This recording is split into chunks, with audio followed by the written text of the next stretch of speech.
ingene ijambo ry'Imana kuri twebwe ari soma mbike. None ijambo ry'Imana n'ukwemera bipfana iki?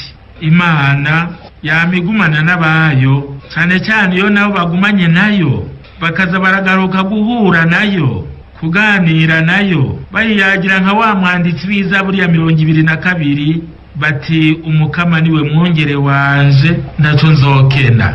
Igihe twari twenyene, aho hose twatuye igitabo cy'ijambo ry'Imana tukaryisomera ngo twumvirize ico dawe wa twese tuyagira muri iryo. Aho hose twicaranye na Yesu mu gacerere, nkarya tuvuye kumwakira mu Karistiya, kuko ari we jambo rizima wa data ari wese. Naharya umukristo umwe yumviriza umutima wiwe umuhanura kandi akawumvira, nta wundi amuvugiramwo atari mutima mweranda twahawe mu konfirmasi. Kandi nawe ntavuga ivyiwe kuko yarungitswe na data na mwana kugira ngo atubere umuhanuzi n'umwigisha. Ivyo nivyo mwaranguye mwenyene, ariko hari n'ibindi bihetangabo vyinshi mwari mu muryango, kuko Ecclesia n'umuryango wa data na mwana na mutima mweranda hamwe natwe abemera mwana. Twabimenye umunsi twabatizwa ku izina rya data n'irya mwana n'irya mutima mweranda. Muti none aho twasomeye ijambo ry'Imana bwa muryango nihe nahe? Duhera mu rugo. Igihe musomeye hamwe ijambo ry'Imana, abavyeyi n'abana muri kumwe, kuko muri Ecclesia yo haziko, harya niho Ecclesia itangurira, kandi ntidushobora na gatoyi kuvyibagiza. Tugiye mu mubano w'Ukristo, harya musomera ijambo ry'Imana kandi mukarisangira, mukuza murarisabikanya kuko twese twavyigishijwe. Na harya duhabwa amasakramentu, kuko naho nyene turaharongera ijambo ry'Imana. Tuhora tubibona batangi batisimo canke ikonfirmasiyo yo yikunda kubera mu misa, canke baduteguriye isakramento ry'ipenetensiya ariryo ry'ikigongwe, canke turiko turahabwa isakramento ry'abarwaye. Eka yose yamaherekezwa n'ijambo ry'Imana. Turumviriza ijambo ry'umukama cane cane mu gihe duhereza inkuka y'imisa, kuko muri ico gikorwa ceranda Ecclesia itegekanye ibiringo bibiri. Icambere giheberwa ijambo ry'Imana ribanza kudutyorora kandi rikadufoborera urukundo Imana idufitiye, natwe rero tukaboneraho kuyishura tuyibwira ingene duhimbawe no kuyumva. Ikigabane cya kabiri cyanye ikiringo cya kabiri, twama tubona ingene inkuka y'Ukaristiya iheza igakurikira yateguriwe ikibanza, yateguriwe imitima yacu n'iryo jambo, maze tugaheza tugasubira tugahereza ya nkuka imwe rudende ya Kristo ku musaraba, maze akaba yaradutumye kubandanya tuyihereza tumwibuka ushika umunsi azogarukira. Muri ubwo buryo twigana Yohana umutumwa, tukumviriza tugakorakora, tukaraba kandi tukabona, kugira ngo dushobore no kubandanya no kubishikiriza abandi. Ubwo buryo bwose nababwiye tuguma twumviriza ijambo ry'Imana. Umutumwa Yohani niwe agira ati, icyamyeho kuva na kera, icyo twumvise, icyo twabonye n'amaso yacu, icyo twihweje iminwe yacu igagikorako, kuvyerekeye ijambo ry'ubuzima, nicyo tubamenyesha na twebwe. Twebwe rero duhejeje kumviriza ijambo ry'Imana nk'uko mpejeje kubibabwira, turaheza tukagenda turyinovora, kandi tubonye n'uwo turiyagira tukarimuyagira. Tubishimira Imana yemwe ko twashoboye kumva ijambo ryayo, tukaganira nayo, tugasangira iryo jambo hamwe n'abayo aribo bavukanyi bacu muri Kristo, tukumva ko turi ya Ecclesia muryango. Nta nkeka ukwemera kwacu kwarabobotse. Ijambo ry'Imana gabavukanyi rirasana rwose n'ukwemera kwacu. Inama nkuru ya Vatikano ya kabiri irumije imyaka 50 ibaye, iratwigisha itomora iti mu bwitonzi bwayo no mu rukundo rwayo, Imana yarahimbawe n'ukwifobora umuntu yonyene ubwayo, iramumenyesha ikinyegezwa cyo gushaka kwayo uko tubisoma mikete Paulo mweranda yandikiye abakristo b'Efezi ikigabane ca mbere akarongo k'icenda. Ico kinyegezwa nyene nico abantu bacako muri Kristo barongowe na mutima mweranda ngo bashikire Data nawe abasangiza ubuzima bwiwe bwa kamere y'Imana. Tubisanga muri iryo kete rya Paulo mweranda yandikiye abanyefezi ikigabane ca kabiri umurongo wa 18 no mw'ibaruwa rya kabiri Petero yatwandikiye mu kigabane ca mbere umurongo ugira 4. Naho iyo nyigisho ndababwiye iyo nama nkuru ya Ecclesia yabereye Vatikano ubugira kabiri niyo twita inama nkuru ya Vatikano ya kabiri. Iryo jambo nababwira ryari ku numero ya kabiri iyo nyigisho. Umuntu wese rero yegereye wa mwana w'Imana ari we Kristo arayagirwa ijambo y'ubwo bucuti Imana yashakiye umuntu. Aramutse bwakiriye akabwemera, uwo muntu ntabakibaye wenyene, asigara afatanije ubuzima n'Imana mushobora byose kandi akabusangira n'abo bose bagize nkawe. Uwo muntu yemeye aba yemeye kuko yigishijwe kandi akumviriza gushika n'aho ategera agaheza akemera. Paulo mweranda arabibwira abakristo b'i Roma ati mbega abantu bo kwambaza batuwo bataremera, bo kwemera batuwo batarumva. Ati ukwemera kuva ku nyigisho, nayo inyigisho ikaza n'ijambo rya Kristo. Ukwemera rero kurakeneye ijambo ry'Imana kugira ngo kuvuke. Kwemera ni kuva ku giti, ni kuva ku bindi bintu, ni kuva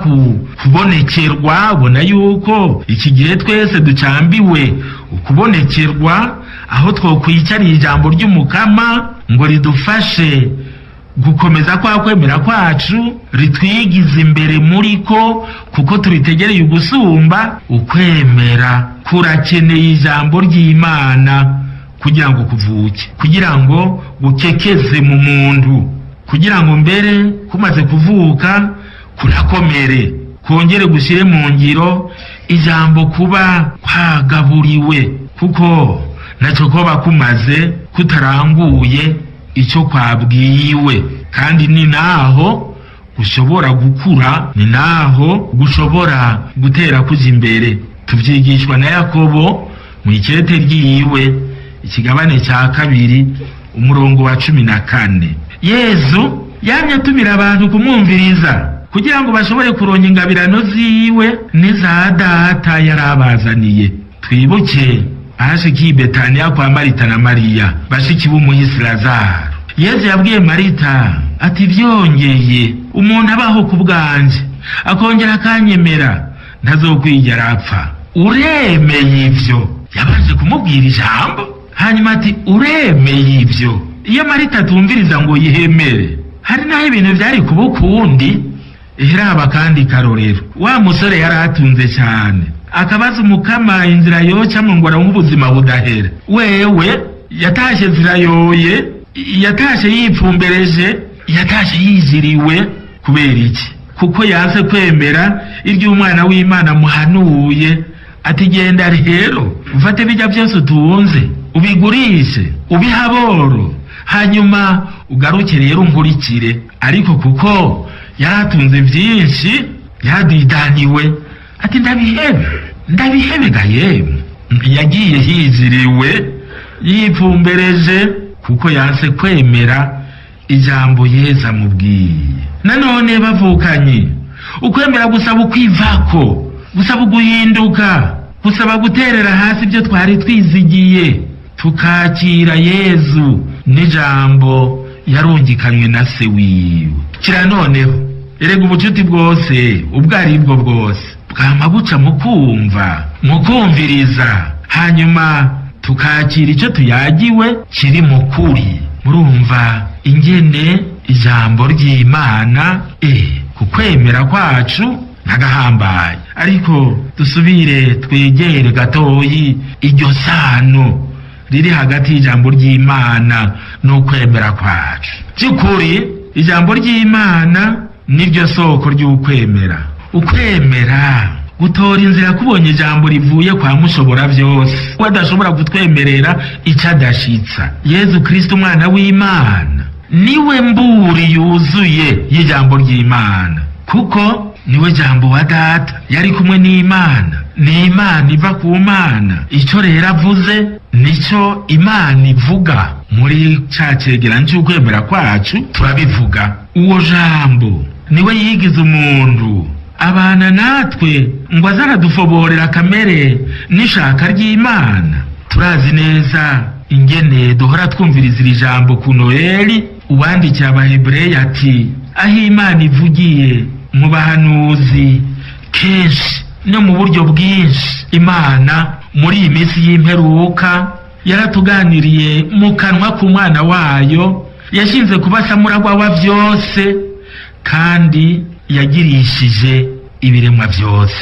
Uwo murongo tuwusanga mu ntango y'ikete cyandikiwe Abahebreyi ku murongo wa mbere n'uwa kabiri. Imana rero yararungitse ko ku mwana wayo, jambo yamanye nayo imyaka itaravugwa, wabereye umucyo zina muntu wese aza kuri ino si, ngo abane natwe yongera dushirire ahabona amabanga y'Imana.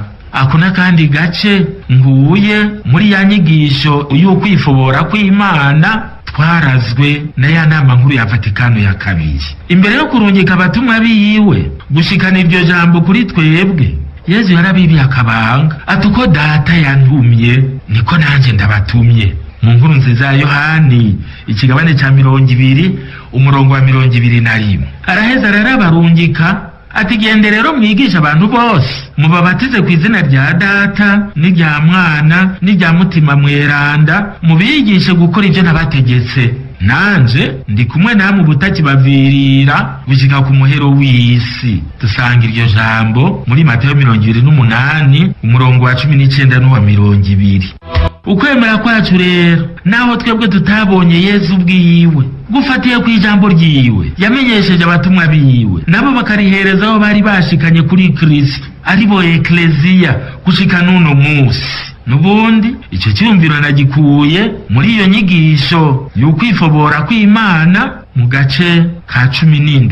Na twebwe abasaserdoti, twebwe abepiskopi, aha twigisha ya mango dusangira ubutumwa n'abo batumwa ba mbere. Abasaserdoti mu bumwe bwabo n'abepiskopi babo aribo basubirizi b'abatumwa. Nta wundi tuvugira ijambo ridafatanye na Kristo mwene Mana, ntiriba rikibaye ryo n'amabwire ya muntu, ayo nayo ntacamarira ukwemera kwacu. Noneho twegereye iryo jambo n'icubahiro kirikwiye.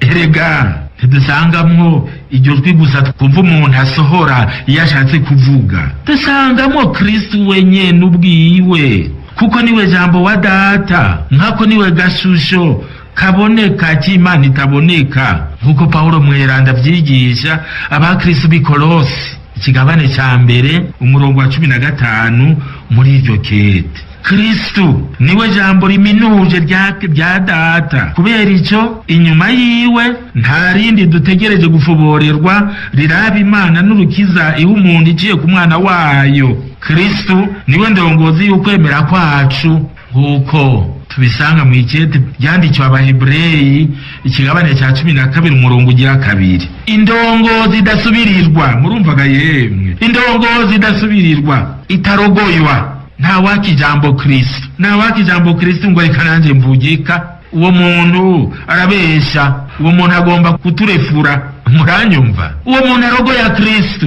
abagomba kuturefura, abagomba kuduhenda. Kubera iki? Kuko iryo Yesu yavuze riruzuye, ririkwiye, kandi aka kajambo mugafate niryo rya nyuma, niryo ryapfundikiye kwa kwifobora kw'Imana itubwira urukundo rwayo, kandi twigisha ingene natwe twohindukira tukayikunda tugacudika nayo. Mu masakramento duhabwa no mu nyigisho ekleziya igenda iradutegurira, Kristo arahinduka akagaburira kwa kwemera nyene, kugakomera, kugakura, kugatsinda n'ibindi byose biza bikugeramira. Murumva yemwe ko kwanka kwakira Kristo niko kwanka kwakira ukwemera kukuri, kwanka kwakira ukwemera niko gusamana n'urupfu, niko gusamana n'urupfu. Kuko Yesu yaje azanye ubuzima, kandi ubuzima bwuzuye ariyo ngabirano aho umwemeye wese. Ukaramuka rero umushije, emwe mpirunanyoni nukuri uca ujana Nyabahururu, nayo Nyabahururu nta handi ishikana atari mu rupfu, kiretse Imana yoyo ishobora kubika, ishobora kunyegeza, kandi itigera imarirwa n'imanga, kiretse yo nyene ikwigaruriye. Murumva rero yuko ijambo ry'Umukama nawe nyene ubwiwe ari muri ryo, ari we aduha kwemera kwacu. Ariko rero tubandanije gatoyi tukibaza ingene Umukama Yezu akomeze kwemera kwacu, nukuri turasanga ibintu by'agatangaza. Ukwemera kwacu kurakomezwa no gutega amatwi Yezu, kandi tukama tumuhanze amaso. Aho Mana se wiwe yamutugenekereza kuri wa musozi mweranda Kristo yereka abigishwa biwe ubunenahazwa asangiye na Data, yatubwiye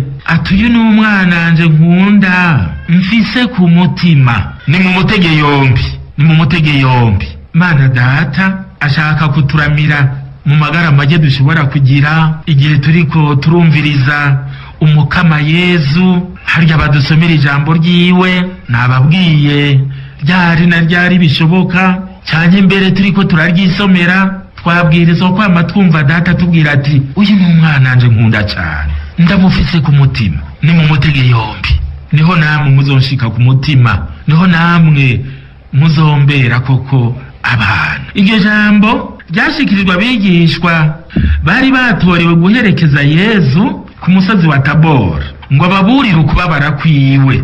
Yezu yari yabiyegereje, yari yabagomwe cyane cyane mu kwemera kwabo, Petero, Yohani, Yakobo. None ni kuki se wiwe yabatumiye kumwumviriza, kumutega yombi mu buryo budasanzwe? Mu nkundire nagomba kwitiza ijambo umuvyeyi wacu Papa Francisco yaraye abidusiguriyemwo ikete mpuzamakungu ryaherekeje mwaka w'ukwemera ritangurwa n'aya majambo umuco w'ukwemera. No basaba n'ukuri ngo mumwumvirize adusigure ingene ukwemera kwama gukomoka si ukumviriza gusa, oya, gukomoka kugutega amatwi Kristo, kugutega amatwi, hanyuma kukunganirwa kugakomezwa no kumubona no kumuhanga amaso. Ubumenyi duhabwa n'ukwemera bufatanye n'isezerano ry'urukundo Imana mudahemuka yashatse gupfundikana n'abantu. Iraheza irabaganiriza, irababwira ijambo ryayo. Musa, ibitabo vyerana nivyo bitubwira ingene yahura n'Imana bakaganira nka kurya umuntu aganira n'uwundi babonana. Niho rero bwa bumenyi mu bitabo vyeranda, ubwo bumenyi uba watoye kuko wateze amatwi neza. Mu bitabo vyeranda niho buvugwa kwari ugutega amatwi ukumva kandi ugategera. Ubwo bumenyi dusanga mu kwemera kwacu hatugira tuti ndazi ko Imana ari dawe, ndazi ko Imana ari umuvyeyi ankunda. Iyo mvuze ndyo ndabivuga kubera ukwemera mfise ku Mana, kuri Mana Data. Iyo mvuze ndyo rero ubwo bumenyi bureza bukumviriza nyene ijambo mu rugo, nyene ijambo mu buzima bwanje, mu rugo rw'ubuzima bwanje, nyene ijambo ndamwumviriza, ndamutega yombi, ndamumenya mwijwi. Bwa bumenyi buramumenyesha akajwi, kandi bugashobora no gutohoza neza ko nyene kuvuga atari uri karigana, ariko ari wa munyebanga twari tumenyereye kumva, ari wa munyebanga narimenyereye kumva. Niho rero nyene kumviriza aheza akitaba n'umwidegembyo n'akanyamuneza, akagamburukira iryo yumvise. Urumviriza ijambo ukarimira, ukarizigama, ukarigira rwawe. Paulo mweranda niwe yemeje ati ukwemera kuvyarwa no kumviriza neza. Mwikete yandikira abakristo b'i Roma ikigabane c'10 umurongo wa 17. Paulo mweranda nyene arungikanya aho hantu acyemeza ko hari ubugamburutsi bw'ukwemera. Wewe wateze amatwi neza atacyaguciriyemo, ntiwobura nawe gushoka kugamburuka nka kumwe Ibrahimu yagira. Imana imutumye kuti va hasi ugende nzokwereka aho uzoba, imuhira uhahebe. ubugamburutsi bw'ukwemera ngubwo. Byongeye ukwemera n'ubumenyi nyene bushimikira no kuri urya mwanya ijambo rimara imbere y'uko ritegera. Wariyagiwe waje mu misa, umusaserdoti akari gusomera, hanyuma ukumva bwamye gabo, ukagenda wibaza uti mbega nogira gutega yemwe no vyifatamwo gute? Uwo mwanya wewe utarategera ngo wemere uheze ugira uti ndagiye kurirangura, ndagiye kurigendera, n'uwo mwanya uradufasha. Ariko cyane cyane ubwo bumenyi bw'ukwemera buzagukomera muri twebwe igihe twiyemeje tuti nshaka kwigana Yesu, nshaka kwigana uryaduhaye kwa karorero, nshaka kurangura kirya Umukama yantumye. Ukumviriza rero kurafasha kubona isano riri hagati y'ubumenyi buzanwa n'ukwemera n'urukundo ruva kuri uyavuga no kuri we uri kurumviriza. Noneho rero kwa kwemera ntikuba kukinizwe cyane cyane n'ukuri kwavuzwe mu majambo, ahubwo urwo rukundo nyene ruri hagati yawe we wumviriza n'urya muvugana ruca ruryorosha rwose, hagatangura kuza bishasha mutibihe ukumvikana. Imana turumvikana nayo iragira iti ujya mwananje turumvikana. Icyo nicyo gikurikira, ko twumvikana tujya inama imwe, ko twumvikana nza kurangura ryashaka ry'Imana. Mwumva kagasabisho kagufi duhora tuvuga imbere y'uko dufungura utwo dufungura igihe tuturonse, tugira tuti izi mfungurwa zituzanira amagara tubashe gukora ibyo ushaka Mana.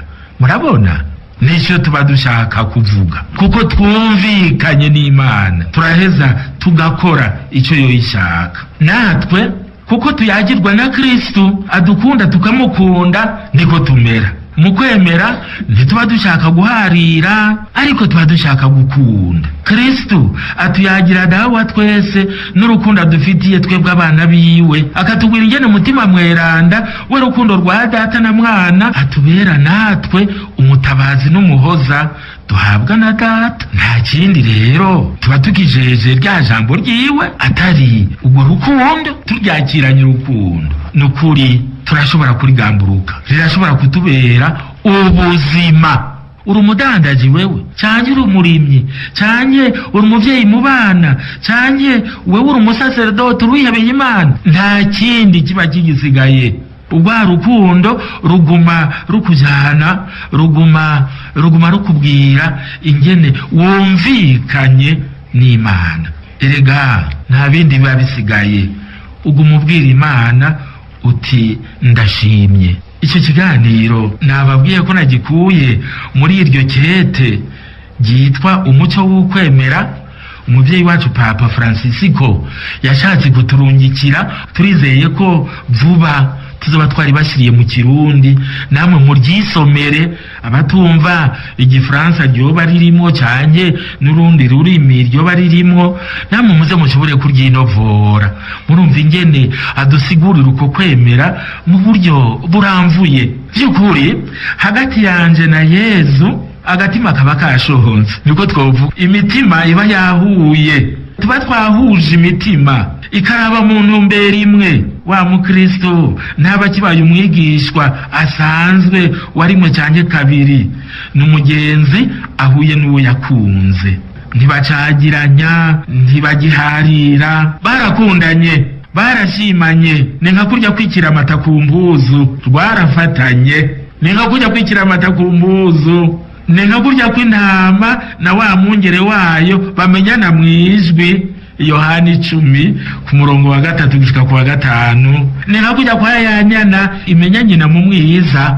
Murabyumva uko niko kwemera kwacu guhinduka. Ni nka wa muvyeyi ahembera akiri kure, kuko yama yitwarira ku mwana wiwe, mbere akamenya ko umwana merewe nabi naho atoba mubona. Ariko rero naho byoma bimeze gutyo mu kwemera kwacu, Umukama aradufitiye n'ibimenyetso vyerekana ko turi kumwe, nka kumwe yagiriye Marita na Mariya bashiki ba Lazaro. Nabibabwiye yari yabasabye kwemera, mugabo kandi arababwira ko agiye kubera iki kimenyetso cyuko ari we izuka n'ubuzima. Na baba Yahudi bari baje kugandara iwabo barabonye icyo Yesu agize, ikimenyetso agize cyo kuzura Lazaro, bace bamwemera. Erega twibuke wa mutumwa Yohane ashitse ku mva ya Yesu yakoze ibintu bibiri. Yararavye araba icyo kimenyetso cy'imva, yari yiboneye neza yuko shebuja bari bamuvuvye aho hantu, araraba asanga iyo mva iragaragara. Icya kabiri yakoze ni aremera. Yohani 20:8.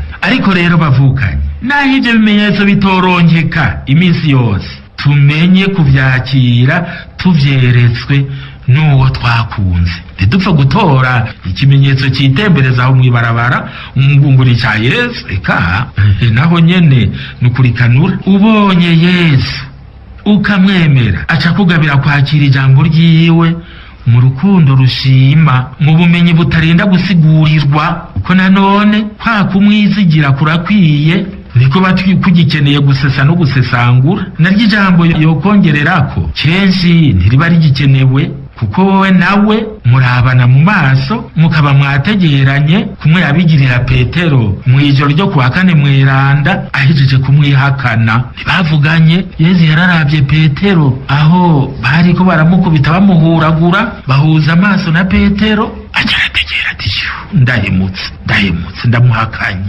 Turazi ingene Petero yaciye igenda kwiyuhira iryosozi. Hariho umweranda yitondeye ijambo ry'Imana n'insiguro yayo, yitwa Toma mweranda w'Akwino. Akwino ni mu Butaliyano. Uwo musaserdoti Toma w'Akwino niwe yavuze ati ubwo buryo tubonana Petero ni ukwemera gukanura. Murabyumvise? Ni ukwemera gukanura. Ubwo buryo Petero na Yesu bumvikanye muri icyo gihe cy'amakuba, ni ukwemera gukanura. Kwama kwahuje amaso na Yesu, maze nturinde ijambo Yesu yokubwira, ugatumenye icyo ashaka gukora, ukagenda ukakirangura. Ubaye gutyo uca wibwiriza, ukajya kumenyesha Yesu, ukagendera kwa kwemera, ukagushingira intaye. Augustino mweranda ariko arasigura ingene wa mupfasoni yari arwaye umugongo yakize. Turibuka ingene uwo mupfasoni yabonye Yesu ahitamuka bishengera ari rinini gose. Ati mbega yemije ndamushikira gute? Ati sicyompa ngafuma nkora ubuyonga bw'impuzu yiwe, ndazi ko nokira. Augustino mweranda ariko aradusigurira ingene uwo mupfasoni yakize, avuga ati ugukorakoresha umutima niko kwemera kutanyiganyiga. Urumvaga abavukanye, ikintu ukorakoresheje umutima ukibonye ugaca ukwanga cyane, ugaca wumva yuko ukunze icyo ubonye, nukuri nta kizokwaka icyo urinze ubonesha umutima.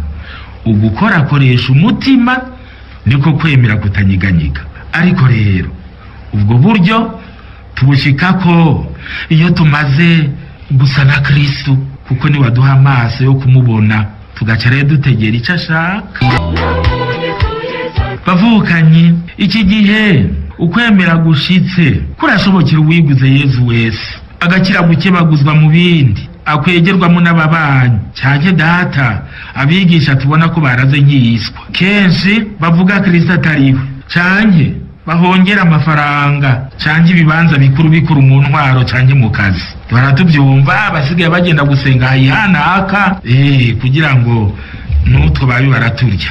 Ibi tuzirikanye si birababeranda. Twese urwaruka, abakuze, ababyeyi n'abana turabishobora dufashwe na Yesu. We yatwemereye kugumana natwe ubutakituvirira gushika ku muhero w'isi. Noneho nitwogiye turararaguza tuva aha tujya ahandi, kuko nk'uko tubyigishwa na ya nama nkuru ya Eklezia Vatikano ya kabiri itubwira iti ya Eklezia imwe rudende imwe itagerekerwa. Iyo twemeza mu nama y'abatumwa ko ari imwe nsa yuzuye ubweranda, igenewe abantu bose, kandi ikarangwa no gukomoka ku batumwa atawundi muntu aciyemo hagati. Iyo Eklezia umukama wacu amaze kuzuka yarayisigaranye Petero ngo ayibere umwungere, arayimusigarana nawe n'abandi batumwa kugira ngo bayikwize mu makungu yose, kandi bo nyene basangira ubutumwa bwo kuyiyobora.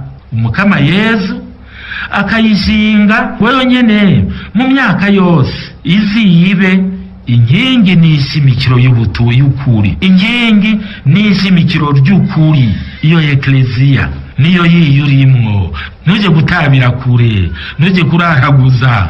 Iyo ekleziya iringanijwe bwa muryango wiremaremeye hamwe kuri ino si, iyo ekleziya nta handi iri, nta handi hangamye, nta handi hagaze atari muri ekleziya gatolika. Iryo jambo siryi wanje, niryo nakuye mu ngingo ya nama nkuru ya ekleziya ya Vatikano ya kabiri itwigisha akaranga k'ekleziya. Dushimike rero twese dukuze ubucuti n'ubunywanyi dufitaniye na Data mu mwana wiwe, tuyobowe na Mutima Mweranda. Muri kano kanya twifatanye n'umuvyeyi wacu Papa Francisco, tuje imbere y'umuvyeyi Mariya, nyina wa ekleziya, nyina wo kwemera kwacu.